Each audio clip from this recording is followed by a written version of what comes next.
Be me, Zoe, HR director at a tech manufacturing company. 29 years old, worked my way up from HR assistant over 6 years. Finally in a position where I can make real change happen. Sick of watching old boys club run everything while talented women get passed over. Time to level the playing field once and for all. Monday morning, quarterly review meeting with executive team. CEO Bennett asking about our restructuring initiatives. Perfect opportunity to showcase my work. Well, Bennett, I'm proud to report we've successfully transitioned out several senior employees who were blocking progress. Can barely contain my satisfaction as I flip through my notes. Robert from Systems Engineering, 58 years old, resistant to new methodologies.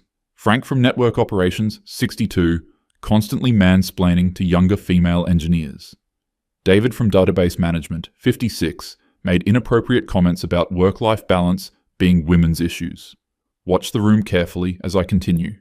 Some uncomfortable shifting, but nobody dares question my decisions. These dinosaurs were holding back innovation and creating toxic environments for our diverse workforce. Lean back in chair with confidence. I've documented extensive behavioral issues and performance concerns for each termination. Technically true, though the performance concerns were mostly about their resistance to my new collaborative initiatives, and the behavioral issues were really just them questioning my authority. CFO Sandra nods approvingly. Excellent work, Zoe. We need leaders who aren't afraid to make tough decisions. Feel that familiar rush of validation, finally someone who recognizes that cleaning house requires courage. Not my fault these men couldn't adapt to modern workplace expectations. Spend lunch break texting my friend Maya about the meeting. Just finished presenting my restructuring wins to leadership. Removed 3 more barriers to progress this quarter. The look on Bennett's face when I explained how much more collaborative our teams have become.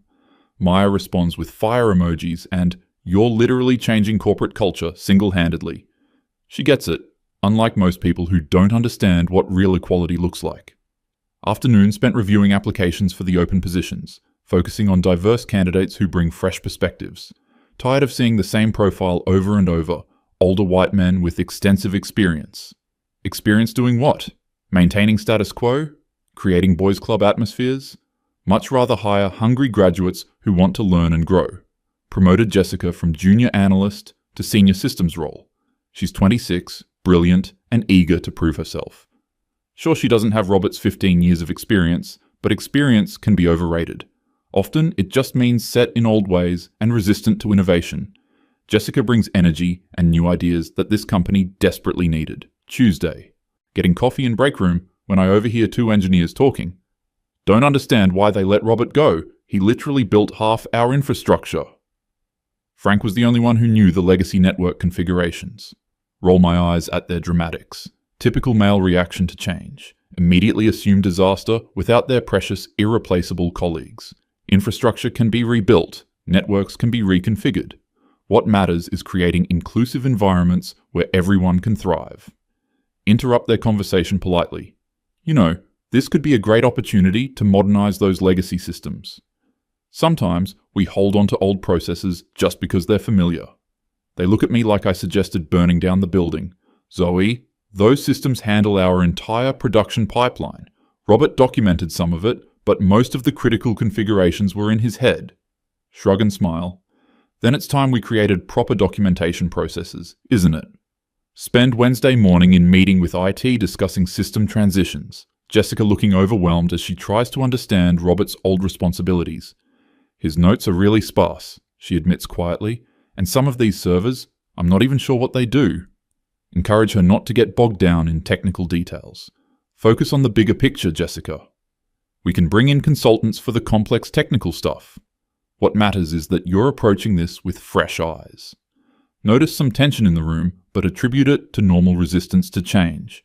People always get anxious when established routines get disrupted.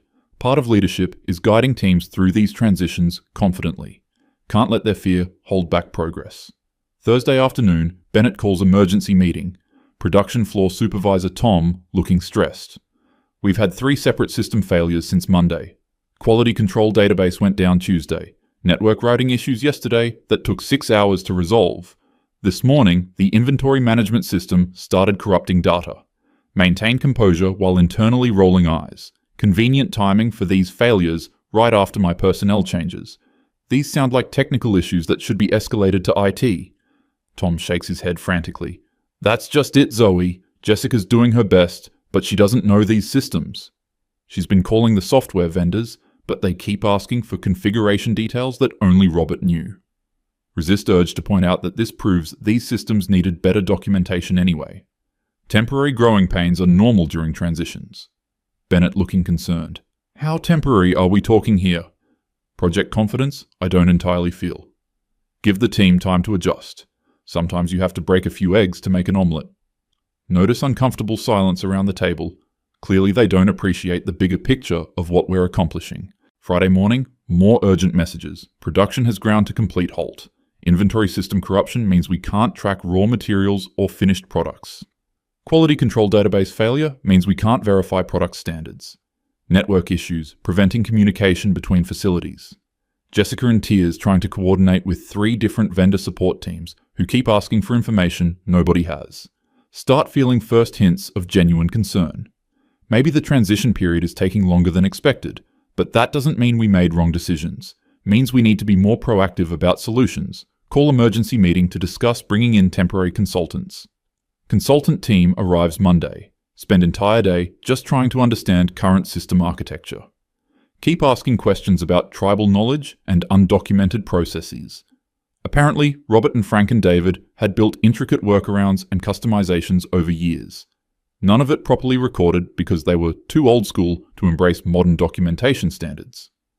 Tuesday consultant report makes my stomach drop. These systems are far more complex than initially apparent. Previous administrators implemented numerous custom solutions that require intimate knowledge of the specific business processes. Reverse engineering will take months, possibly longer. Estimated cost for full system restoration, $400,000 to $600,000. Timeline 6 to 8 months minimum. Bennett storming into my office Wednesday morning. Zoe, we need to talk. He's holding printouts of financial projections. We're looking at potential bankruptcy if we can't resume normal operations within 2 weeks. Our largest client is threatening to terminate their contract. We've got regulatory audits coming up that we can't complete without proper quality control systems. Try to project calm authority. Bennett, I understand this is a challenging transition period, but we can't let short-term difficulties undermine our long-term diversity and inclusion goals. Sometimes, transformative change requires temporary sacrifices. His face goes red. Temporary? Zoe, we might lose the entire company. Spend Wednesday night lying awake staring at ceiling, mind racing through possible solutions. Maybe we could rehire Robert and Frank and David. But what kind of message would that send? That we cave to pressure the moment things get difficult? That we admit our diversity initiatives were mistakes? Absolutely unacceptable from a principled standpoint. Thursday morning, Bennett calls another meeting, this time with the entire executive team. I've been doing some research into our recent HR decisions. Pulls out folder thick with documents. Zoe, I need you to walk me through the specific performance issues that led to these terminations. Feel defensive immediately.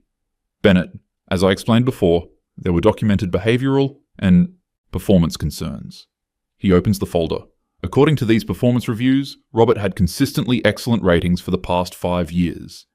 Frank received a commendation last year for preventing a major security breach. David's database optimizations saved the company $50,000 in server costs. Scramble to maintain credibility.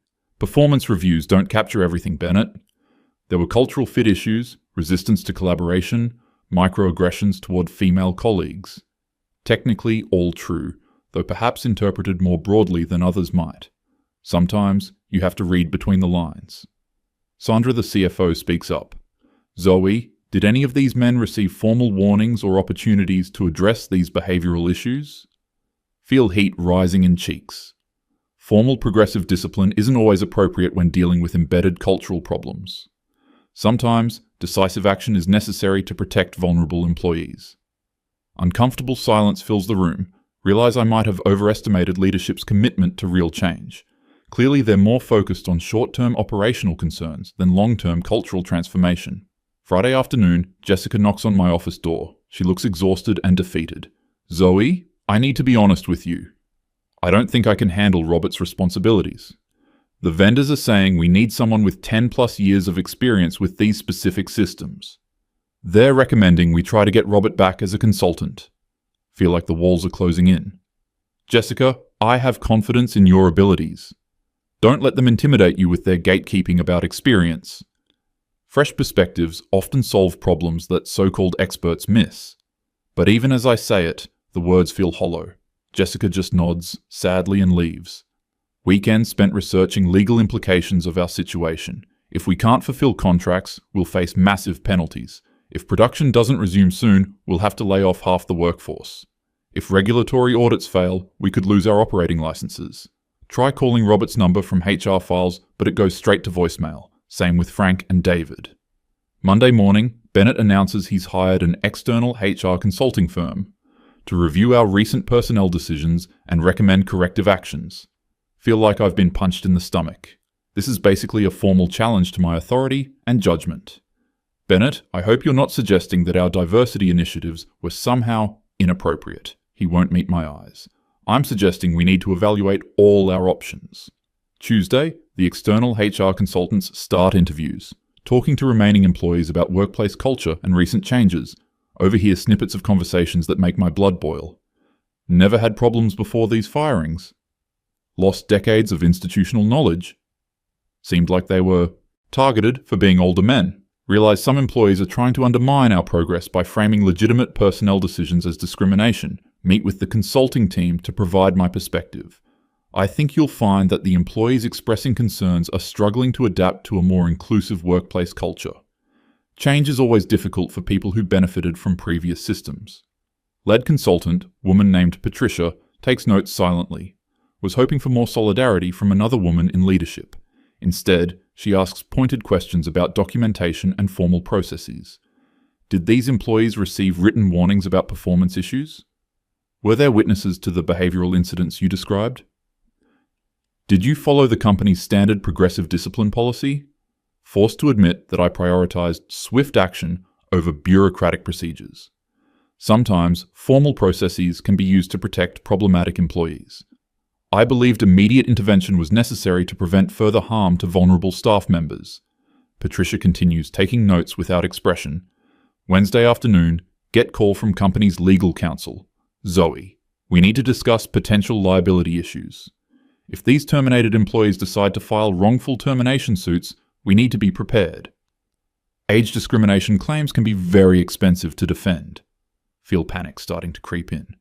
These weren't age discrimination cases, they were performance and cultural fit issues. I documented everything properly. Legal counsel requests copies of all documentation, spend evening reviewing files and realizing how thin the evidence really is. Most of the performance issues were really disagreements about methodology. Most of the behavioral problems were instances of them questioning my authority or expressing skepticism about new policies, trying to present it in the best possible light, but feeling increasingly worried. Thursday morning, Jessica submits her resignation. I'm sorry, Zoe, but I'm in over my head. The stress is affecting my health and I don't want to be responsible when something catastrophic happens. Try to convince her to stay, but she's made up her mind. Now we don't even have someone attempting to handle Robert's responsibilities. Afternoon meeting with Bennett and the entire board of directors. Bennett presents consultant findings and financial projections. We're facing potential losses of $2 to $3 million if operations don't resume within the next 2 weeks. Legal counsel advises significant liability risk from recent terminations. External HR review suggests our personnel decisions may have violated federal anti-discrimination laws. Board member Elizabeth speaks up. Zoe, help us understand your decision-making process. What specific incidents led you to believe immediate termination was necessary for these employees? Repeat my explanations about cultural fit and collaborative resistance, but in this formal setting, with lawyers and board members taking notes, it all sounds much weaker. Board member Marcus asks the question I've been dreading. Did you consider that these employees might have valuable institutional knowledge? Was there any attempt to document their expertise before termination? Forced to admit that knowledge transfer wasn't prioritized. I believed that over-reliance on individual expertise was part of the systemic problem. Friday morning, Bennett calls me into his office alone. There are papers on his desk that look like legal documents. Zoe, the board has made a decision. We're going to attempt to rehire Robert, Frank, and David as emergency consultants. Whatever it takes to get operations running again. Feel like I'm watching my entire worldview crumble. Bennett, what kind of message does this send about our commitment to diversity and inclusion? He looks tired and defeated. Right now, Zoe, our commitment is to keeping this company afloat. We can worry about diversity initiatives after we're not facing bankruptcy. Want to argue, but realize I have no leverage left. The numbers don't lie. We're in crisis mode because of decisions I made. Spend weekend making phone calls to Robert, Frank, and David. Finally reach Robert on Sunday evening. Have to swallow every ounce of pride to ask for his help. Robert, I know our separation was difficult, but the company is facing some technical challenges and we could use your expertise on a consulting basis. Long pause before he responds. Zoe, I appreciate the call, but I've already accepted a position with a competitor. Funny thing is, they specifically recruited me because they heard about my experience with complex manufacturing systems. Feel my heart sink. Robert, please, we can offer the competitive consulting rates. The company really needs your help. Another pause. I'll be honest with you, Zoe. After the way I was treated, I have no interest in helping. You made it very clear that my experience and knowledge weren't valued. Now you want me to bail you out? That's rich. Call ends with him hanging up. Monday morning, similar conversations with Frank and David. Frank has already retired and moved to Florida. Spent 30 years building those network configurations, and you threw me out like garbage.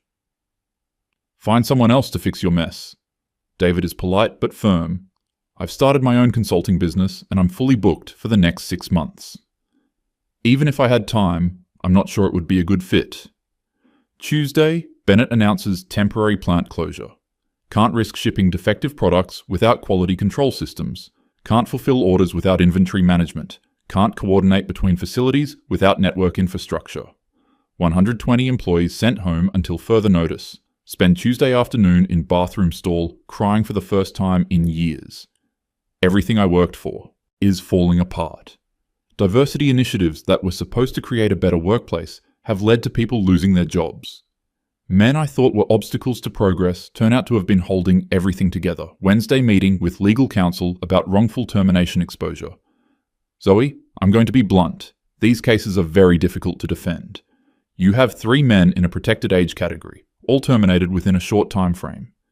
Your documentation focuses on subjective cultural issues rather than objective performance metrics. A jury is going to see a pattern of age and gender discrimination, feel physically sick as the implications sink in. What are our options? Settlement negotiations if they file suit. But given the company's current financial situation, even modest settlements could be problematic. Realize that my principled stand for equality might bankrupt the entire company. Thursday afternoon, first wrongful termination lawsuit arrives. Robert's attorney alleges age and gender discrimination, demands reinstatement, back pay, and punitive damages, includes detailed documentation of his 15-year performance history. His attorney has done homework, comprehensive record of his technical contributions and innovations. Friday morning, Frank's lawsuit arrives. Similar allegations, similar documentation. His attorney included testimony from other employees about his expertise and professionalism. Apparently several people were willing to provide character references. Realize that my perceptions of these men might not have been universally shared. Spend weekend reading through the lawsuits in detail, forced to confront possibility that my judgment was flawed. These documents paint picture of dedicated professionals who made genuine contributions. Maybe their resistance to my initiatives wasn't about sexism or outdated thinking. Maybe they had legitimate concerns about operational continuity. Monday morning, Bennett calls emergency board meeting. The situation has become untenable. We have pending lawsuits, operational shutdown, and potential bankruptcy. The board has asked me to explore all options for resolution. Dread fills my stomach as I realize what's coming. Zoe, we need to discuss your future with the company. Try to maintain dignity while everything collapses around me. Bennett, I understand that this transition period has been more challenging than anticipated, but I still believe that our diversity and inclusion goals are worth pursuing. Sometimes progress requires difficult sacrifices. Board members exchange glances that tell me everything I need to know. Board member Elizabeth speaks carefully. Zoe, we appreciate your passion for workplace equity. However, the board has concerns about the implementation of recent personnel decisions. We think it might be beneficial for you to take some time to reflect on alternative approaches. Corporate speak for, you're fired, but they're being diplomatic about it. Tuesday morning, cleaning out my office. boxing up awards and commendations from my years of HR work, diversity initiative materials and inclusion training programs I developed, photos from team building events and workplace culture celebrations. All of it feels hollow now. Jessica stops by to say goodbye. I'm sorry things worked out this way, Zoe. I know you were trying to make things better. Want to explain that my intentions were good, that change is always difficult, but can't find words that don't sound like excuses. Thanks, Jessica. I hope your next opportunity works out better. Wednesday, final meeting with legal counsel about personal liability. Zoe, you should be aware that the plaintiff's attorneys might pursue individual claims against you. Your role in the termination decisions could create personal exposure. You might want to consider retaining your own attorney. Feel the last vestiges of confidence drain away. Not only did I lose my job, but I might face personal lawsuits. Thursday afternoon, driving home from unemployment office, radio news mentions local manufacturing company facing closure due to operational difficulties. 120 employees losing their jobs because I thought I knew better. Families affected because I prioritized ideology over practical consequences. All those people who trusted me to make good decisions for the company. Friday evening, scrolling through LinkedIn, seeing updates from former colleagues. Some have already found new positions, others posting about the difficulty of job hunting in their 40s and 50s. Realize that my actions didn't just affect Robert, Frank, and David. Entire workforce paid the price for my mistakes. Lying in bed Friday night, finally forced to confront uncomfortable truths. Maybe experience and institutional knowledge actually matter. Maybe resistance to change isn't always about prejudice or outdated thinking. Maybe good intentions don't excuse poor judgment or harmful consequences. Maybe I was so focused on fighting perceived injustices that I created real ones. Saturday morning, Robert's interview in local business journal talks about his new position with competitor company. Sometimes when one door closes, another opens. I'm grateful for the opportunity to work with people who value experience and expertise. My former employer will figure things out eventually. These situations usually work themselves out. His grace and professionalism make me feel even worse. Sunday afternoon, final realization hits me like a punch to the gut. I became exactly what I thought I was fighting against. Used my position of power to discriminate against people based on demographics. Made assumptions about others' motivations and capabilities. Refused to listen to concerns or consider alternative perspectives. Prioritized my own ideological goals over fairness and company success. Monday morning, meeting with my own attorney about potential lawsuits. Zoe, your best strategy is probably to settle quietly and move on. Fighting these claims could be expensive and might generate negative publicity. Even if you ultimately win, the legal costs and career damage could be significant. Agreeing to settlements feels like admitting guilt, but fighting seems futile. Tuesday, calling Maya to explain what happened, expecting sympathy and support, but she sounds uncomfortable. Zoe, I have to ask, did you actually discriminate against those men? I mean, I support everything you were trying to accomplish, but maybe you moved too fast without thinking through the consequences. Realize that even my closest ally is questioning my judgment. Wednesday afternoon, job searching online. Every HR position requires references from recent supervisors. My recent supervisor just fired me for potentially illegal discrimination, trying to figure out how to explain this situation in interviews. How do you spin, I made personnel decisions that nearly bankrupted my company and led to multiple lawsuits? Thursday morning, news that the plant has permanently closed. Unable to recover from operational disruption and legal costs. All 120 employees officially laid off. Company assets being sold to pay creditors and legal settlements. Everything I thought I was protecting and improving is gone. Friday afternoon, final meeting with attorney about settlement agreements. Robert's attorney is asking for $150,000. Frank wants $125,000. David is demanding $100,000 plus legal fees. The company's insurance will cover most of it, but you'll need to contribute $50,000 personally.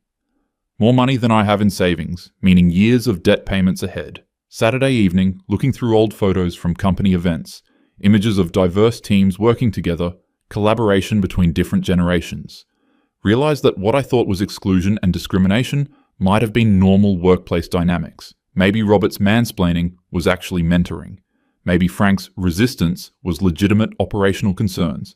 Maybe David's comments were practical observations, not microaggressions. Sunday morning, final, devastating realization. I destroyed everything I claimed to be protecting. Diverse team members lost their jobs because of my actions. Company that was starting to embrace inclusion policies is gone. Progress toward equality set back by my overreach and poor judgment. Women who might have benefited from gradual, sustainable changes lost that opportunity. Monday morning, writing settlement checks. $50,000 that represents years of my life and work.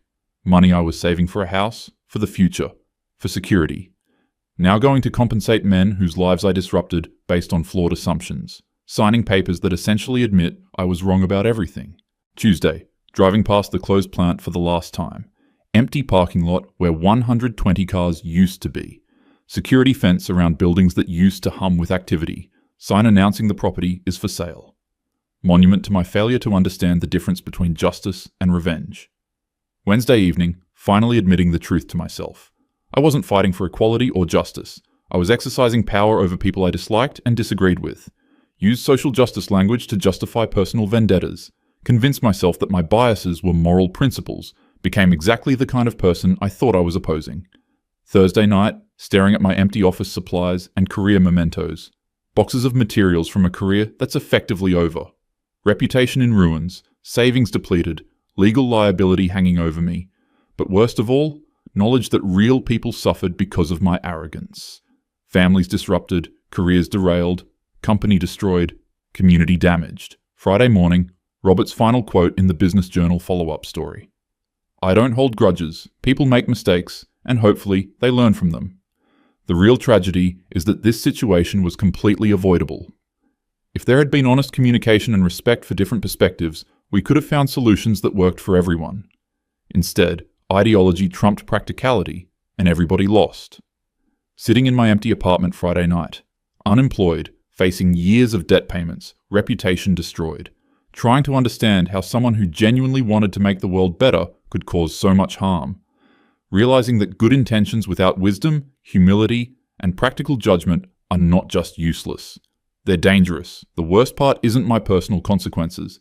It's knowing that 120 innocent people lost their jobs. That Robert, Frank, and David had their careers disrupted for no good reason. That the cause of workplace equality has been set back by my extremism. That I became living proof of every stereotype about militant feminists. Sunday evening, final entry in this mental catalogue of failure. Used to believe that being passionate about justice made me a good person. Now understand that passion without judgment is destructive. Good intentions without competence hurt innocent people. Moral certainty without humility leads to exactly the kind of abuse I thought I was fighting. The man I thought I was outsmarting, Bennett, Robert, Frank, David, even the legal system, they didn't need to be clever or manipulative to defeat me. They just needed to be right. And I was wrong about everything that mattered.